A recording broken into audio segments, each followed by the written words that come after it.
अरे यह कमरे का क्या हाल बना रखा है। रंजीता कमरे के फर्श पर फैले सामान को देखकर सुधा ने पूछा, माँ, रघु ने जो हीरे का कंगन दिया था शादी की वर्षगांठ पर नहीं मिल रहा। सारा सामान निकाल कर देख लिया, पता नहीं कहाँ है। मैं बहुत परेशान हो रही हूँ, कहीं खो तो नहीं गया। यही अलमारी में रखा रहता था, बाकी सब चीज़ें हैं, बस वही नहीं है।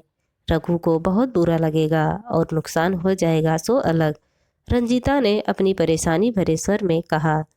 कहाँ जाएगा, घर में ही रहे होगा। तुम ज़्यादा परेशान ना हो, कहीं रख कर भूल गई होगी, मिल जाएगा। सुधा ने रंजीता की परेशानी कम करने की बात टाल दी, लेकिन वह भी सोच में पड़ गई कि रंजीता के कमरे में कभी कोई बाहर वाला नहीं जाता। कोरोना की वजह से आजकल सफाई वाली भी नहीं आ रही है, और रंजीता इतनी लापरवाह भी नहीं कि इतनी कीमती चीज़ कहीं भी रख दे। फिर कंगन जा कहाँ सकता है। यह तो सुधा और रंजीता दोनों सास बहू थीं, लेकिन आपस में बंधन बिल्कुल माँ बेटी जैसा था। सुधा के एक ही बेटा था, रघु, जो एक बहुराष्ट्रीय कंपनी में सीईओ था। जब रघु 5 साल का था तभी उसके माता पिता का तलाक हो गया था, क्योंकि उसके पिता के अपने ही कार्यालय की एक महिला से संबंध थे। सुधा ने तब से अकेले ही रघु की परवरिश की थी। उसने रघु को कभी किसी चीज़ की कमी नहीं होने दी। उसे अच्छे स्कूल में पढ़ाया। रघु पढ़ाई में होशियार था। उसका चयन आईआईटी में हो गया, वहीं कैंपस प्लेसमेंट भी हो गया, और अब 15 साल बाद वह सीईओ बन गया था। इसी बीच सुधा ने उसके लिए रंजीता को पसंद कर 2 साल पहले दोनों की शादी करवा दी थी। उसने सोचा अब एक बेटी की कमी पूरी हो जाएगी। रंजीता भी सुधा को माँ की तरह मानती थी। दोनों को देखकर लोग अक्सर उन्हें माँ बेटी समझते थे। शाम को जब रघु अपने दफ्तर से लौटा तो रंजीता ने उससे पूछा कि कहीं उसने वह कंगन कहीं रख तो नहीं दिया, लेकिन रघु ने भी कहा कि उसे कंगन के बारे में कुछ नहीं पता। अब तो रंजीता का सब्र का बांध टूट गया और वह फूट फूट कर रोने लगी। उसे इस तरह रोता हुआ देखकर रघु ने उसे गले लगा कर कहा, अरे क्यों परेशान हो रही हो, मिल जाएगा, और नहीं मिला तो कोई बात नहीं। तुम पर ऐसे कई कंगन कुर्बान। चलो रोना बंद करो और अपने हाथ की बढ़िया चाय पिलाओ। रंजीता मुंह धोकर चाय बना तो लाई, लेकिन उसका मन ठीक नहीं था। रघु ने उसे बताया कि उसके ऑफिस के कुछ साथी अगले दिन रात के खाने पर आने वाले हैं। उसने कहा, तुम माँ के साथ मिलकर सारी तैयारी कर लेना। रोज़ तुम्हारे हाथ के बने टिफ़िन की तारीफ करते हैं, सो मैंने उन्हें घर पर बुला लिया। तुम्हें कोई तकलीफ़ तो नहीं होगी? बिल्कुल नहीं, रंजीता ने कहा। तुम्हारे लिए क्या मैं इतना भी नहीं कर सकती? रंजीता को वैसे भी खाना बनाने का बहुत शौक था, और रघु को खाने का।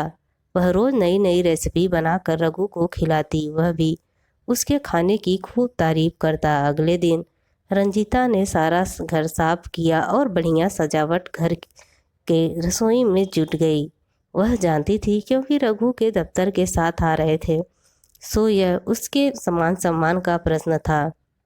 उसने शाम तक बढ़िया स्नैक्स, सूप, दाल मखनी, कढ़ाई पनीर, स्टाफर टमाटर और दही भिंडी, मीठे में फ्रूट क्रीम बनाई, और फिर वह खुद तैयार होने चली गई। आखिर उसे भी तो सीईओ की पत्नी जैसा लगना था।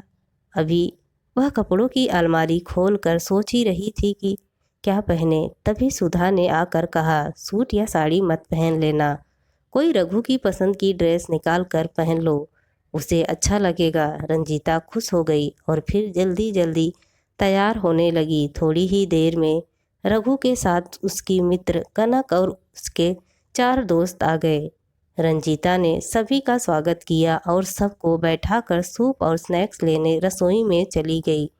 इसी बीच सुधा एक बार सबसे मिलकर अपने कमरे में चली गई। रघु माँ को बुलाने गया तो सुधा ने कहा, तुम बच्चे मौज करो, मैं यहीं आराम करूँगी, मेरा खाना यहीं भिजवा देना। घर की साज सज्जा देखकर और रंजीता के हाथ का खाना खाकर सब उसका खूब तारीफ कर रहे थे। रघु भी खुशी से फूला नहीं समा रहा था कि तभी रंजीता की निगाह कनक के कंगन पर गई। अब उसके पैरों तले की जमीन खिसक गई। वह पहचान गई कि यह वही कंगन है जिसे वह ढूंढ रही थी। लेकिन यह कनक के पास कैसे? तभी उसके दिमाग ने कहा, रघु के अलावा कौन दे सकता है? पर फिर उसके दिल ने कहा, नहीं, रघु मुझे धोखा नहीं दे सकता। एक बार फिर उसके दिमाग ने कहा, तुम बेवकूफ़ हो, सबूत तुम्हारे सामने है और तुम नाकार रही हो। फिर भी रंजीता ने सोचा कि बिना पूरी छानबीन के वह रघु से इस बारे में कोई बात नहीं करेगी। उसे गुस्सा तो बहुत आ रहा था। उसका मन कर रहा था कि इसी समय घर छोड़कर चली जाए, लेकिन उसने खुद को संभाला और कनक के साथ बैठकर उससे बातें करने लगी। उसने उससे कई बातें पूछी जिनसे उसे पता चला कि वह एक गरीब घर की महत्वाकांक्षी लड़की है। अब वह कनक को कुछ कुछ समझ रही थी। इसी बीच मौका पाकर वह सारी बातें अपनी सास को बता आई। सुधा एक बार फिर अंदर से आकर सबके साथ बैठ गई और कनक को देखती रही। वे मान रही थी कि पूरी गलती उनके बेटे की है, लेकिन उनका अनुभव कह रहा था कि लड़की भी कुछ ठीक नहीं है। उन्होंने सोचा, जब अपना ही सिक्का खोटा हो तो दूसरों को क्या दोष देना। वे सब सोच ही रही थी कि सब लोग जाने लगे। रंजीता रघु से सबको दरवाजे तक छोड़ने के लिए कहकर सुधा को एक कोने में ले गई और उनसे बोली, माँ जी, अभी आप रघु से कुछ मत कहना। मैं इस लड़की के बारे में कुछ और भी पता करना चाहती हूँ। तब तक हम घर में हमेशा की तरह शांत रहेंगे। सुधा ने रंजीता के सारे सिर पर हाथ रख कर कहा, बेटा, तुम जैसा चाहो वैसा करो, मैं पूरी तरह तुम्हारे साथ हूँ। मेरे बेटे की गलती है और मैंने इस बात को स्वीकार कर लिया है। कहकर सुधा सोने अपने कमरे में चली गई। मगर उनकी आंखों में नींद कहाँ। उन्हें लगा जैसे एक बार फिर इतिहास अपने आप को दोहरा रहा है। जो रघु के पिता ने उनके साथ किया वही रघु रंजीता के साथ कर रहा है। आखिर यह अपने बाप की ही औलाद निकला। उनका मन लगातार रघु के प्रति गुस्से से भर रहा था। दूसरी तरफ डर भी लग रहा था कि रंजीता क्या करेगी। इतनी अच्छी लड़की रघु को और इस घर को कभी नहीं मिलेगी। इसी उपहामोह में उसकी आंख लग गई। सुबह रघु नाश्ता करते हुए रंजीता से कह रहा था, कल तो तुमने मेरी इज्जत में 4 चांद लगा दिए। सब मेरी बीवी को देखकर जल भूख गए। मैं बहुत खुश हूँ कि माँ ने मेरी शादी तुमसे करवाई। ये सब सुनकर सुधा का पारा 7वें आसमान पर था। उन्होंने एक नज़र रंजीता की तरफ देखा तो उसने उसे चुप रहने का इशारा किया। सुधा चुप बैठी नाश्ता करती रही और फिर सिर दर्द का बहाना बनाकर अपने कमरे में चली गई। थोड़ी देर में रघु भी दफ्तर चला गया। अब रंजीता जाकर अपनी सास के पास बैठ गई और उनकी गोद में सिर रख कर खूब रोई। रात से सुबह तक का वक्त उसने कैसे काटा यह वही जानती थी। बार बार उसकी इच्छा हो रही थी कि रघु का कॉलर पकड़कर उससे पूछे कि उसने उसके साथ ऐसा क्यों किया, लेकिन कुछ न कहकर चुप रहने का फैसला उसका अपना था। सुधा भी रोती हुई बहू को कोई दिलासा न दे सकी। बस उसके सिर पर प्यार से हाथ फेरती रही और बोली कि बेटा, मैं तेरे साथ हूँ। जब रोकर रंजीता का मन हल्का हो गया तब सुधा ने उससे पूछा, अब तुम क्या करने की सोच रही हो? तुमने रघु से कुछ कहा क्यों नहीं? इस पर रंजीता बोली, मेरी माँ हमेशा कहती है कि एक औरत घर बिगाड़ भी सकती है और बना भी सकती है। मैं उनकी बात को आजमा कर देखना चाहती हूँ। मैं कोई भी फैसला सोच समझकर ठंडे दिमाग से करना चाहती हूँ। इसीलिए मैंने एक जासूस से बात की है। मैं पहले रघु को और कनक के बीच के संबंधों की गंभीरता जानना चाहती हूँ, और ये भी कि यह कनक कैसी लड़की है जो एक शादीशुदा आदमी से चक्कर चला रही है। अगर रघु को वापस लाने का कोई भी रास्ता है तो मैं उस पर चलना चाहती हूँ, क्योंकि मैंने आज तक सिर्फ उसी से प्यार किया है। उसकी बातें सुनकर सुधा का दिल उसके लिए असीम स्नेह और सम्मान से भर गया और उसने फिर रंजीता को गले लगा कर कहा, बेवकूफ़ है मेरा बेटा, जो हीरे जैसी पत्नी को छोड़कर किसी और लड़की के पीछे भाग रहा है। एक बात हमेशा याद रखना, मैंने तुम्हें बहू नहीं बेटी माना है और मैं हमेशा ठीक उसी तरह तुम्हारा साथ दूंगी जैसे मुसीबत में अपनी बेटी का देती। 2-3 दिन हो यूं ही निकल गए। सुधा रंजीता के साथ एक मजबूत स्तंभ की तरह खड़ी रही, ठीक वैसे ही जैसे उसकी माँ अपनी उसके साथ रहती। चौथे दिन रघु के ऑफिस जाने के बाद वह जासूस रंजीता से मिलने आया और उसे कुछ चित्रों के साथ कनक के बारे में सारी जानकारी दे गया। उसने ध्यान से वे सारे कागज़ देखे और एक प्लान बनाकर सुधा को उसमें शामिल कर लिया।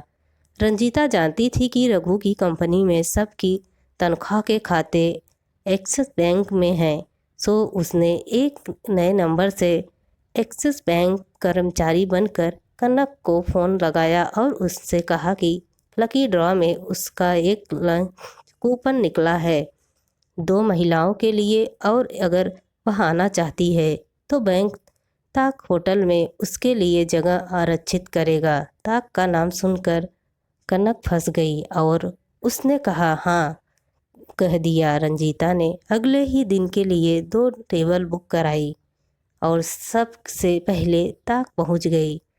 कनक भी शर्त के अनुसार अपनी एक सहेली को लेकर पहुंची।